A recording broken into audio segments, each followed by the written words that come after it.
Hi అండి అందరికీ. మా ఇంటికి దగ్గరలో వినాయకుడి గుడి అయితే ప్రతిష్ఠించారండి. అండి చూపిస్తాను. ఇది అయ్యప్ప టెంపుల్ అండి. దాని ఎదురుగా పెట్టారు వినాయకుడు.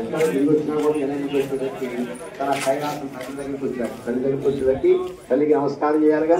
తల్లికి వచ్చేసరికి తల్లికి నా అన్నయ్య నమస్కారం చేస్తూ ఉన్నటువంటి అదే వినాయకుడి గురించి అప్పుడు నేను కాదు గొప్పవాడు, మా అన్నయ్య గొప్పవాడు అనుకొని ఎమ్మటే తండ్రి గారికి చెప్పి నాయన గారు అన్నయ్యకి ఆధిపత్యం ఏంటని చెప్పి కోరిన వాడేట.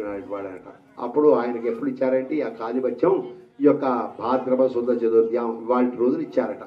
శ్రీమద్ భాద్రపద శుద్ధ చతుర్థ్యాం అంటే ఎలాగంటే భాద్రపద మాసంలో సవితనాడు పట్ట పగటి వేళ కోరి నిన్ను పూజింతు కోరికలరా అంటే 12 గంటల సమయంలో అప్పుడు ఇచ్చారట. పట్ట పగలు నిన్ను కోరి పూజింతు కోరికలరా అని అంటే ఆయనకు మనం పూజిస్తే ఆయన మన కోరికలన్నీ కూడా తీరుస్తూ ఉంటాడట. ఓ బద్ద గండవయ్య నేబంటూ నేనయ్య ఉండ్రాళ్ల మీదకి దండు వంపు కమ్మని ముద్దైన కడుగొప్ప పప్పు అయినా బొద్ద వెలగదిని పలుచు చెడుదు అనుంది. ఆయన ఎట్లా అంటే బొద్ద